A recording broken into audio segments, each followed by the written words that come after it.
आज Doubtnut app download करें। Doubtnut पर अपने सभी गणित, रसायन विज्ञान, भौतिक विज्ञान और जीव विज्ञान के डाउट्स का करो सफाया।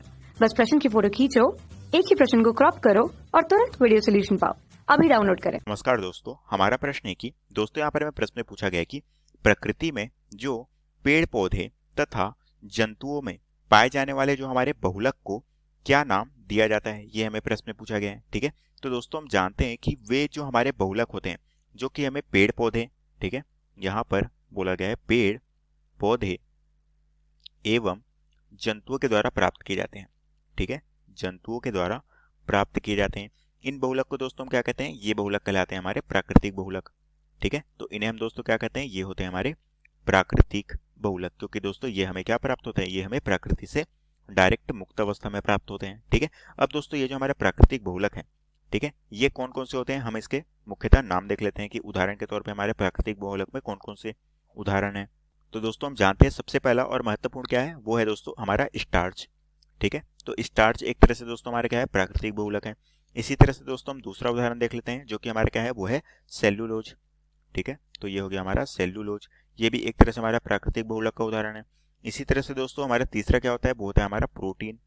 ठीक है, प्रोटीन हमारा एक तरह से प्राकृतिक बहुलक का उदाहरण है। इसी तरह से दोस्तों चौथा जो मुख्य पदार्थ हो गया वो क्या हो गया, वो हो गया हमारा रबर। ठीक है, तो ये हमारे मुख्यतः क्या होते हैं दोस्तों, हमारे प्राकृतिक बहुलक होते हैं जो कि हमें पेड़ पौधे तथा जंतुओं से प्राप्त होते हैं। इनमें से दोस्तों हम देख लेते हैं कि कौन सा पेड़ पौधे से प्राप्त होता है और कौन सा जंतुओं के द्वारा प्राप्त होता है। ठीक है, तो दोस्तों हम जानते हैं कि ये जो हमारा सेल्यूलोज है ये हमें किसके द्वारा प्राप्त होता है दोस्तों, ये हमें जंतुओं के द्वारा प्राप्त होता है। ठीक है, ये हमें जंतुओं के द्वारा प्राप्त होता है। इसी तरह से दोस्तों ये जो हमारा रबर है, रबर दोस्तों हमें लेटेक्स नाम के पेड़ से प्राप्त होता है, तो ये हम कह सकते हैं कि ये हमें पेड़ पौधों के द्वारा प्राप्त किए जाते हैं। ठीक है, ये होता है हमारा पेड़ पौधे के द्वारा मिलता है। उसी तरह से दोस्तों ये जो हमारा प्रोटीन है ये दोस्तों हमें एमिनो एसिड के द्वारा प्राप्त होता है।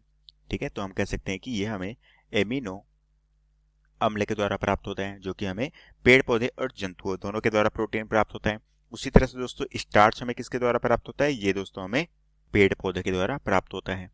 ठीक है, तो ये हो गए दोस्तों हमारे प्राकृतिक बहुलक, जिन्हें हम क्या कहते हैं, ये हमारे पेड़ पौधे और जंतुओं के द्वारा हम इसे प्राप्त करते हैं। और यही दोस्तों में कथन में यहाँ पर प्रश्न में पूछा गया था कि प्रकृति में पेड़ पौधे और जंतुओं में पाए जाने वाले बहुलकों को नाम क्या दिया गया है, तो इसे हम जानते हैं दोस्तों प्राकृतिक बहुलक के तौर पे। और यही दोस्तों में प्रश्न में पूछा गया था जो कि हमारे प्रश्न का उत्तर है। तो आशा करता हूँ दोस्तों आपको ये प्रश्न समझ आया होगा। धन्यवाद। कक्षा 6 से 12वीं से लेकर नीट, IIT, JEE वो एडवांस के लेवल तक 1 करोड़ से ज्यादा छात्रों का भरोसा। आज ही डाउनलोड करें डाउटनेट ऐप या व्हाट्सएप करें अपने सारे डाउट्स 8400 400 400 पर।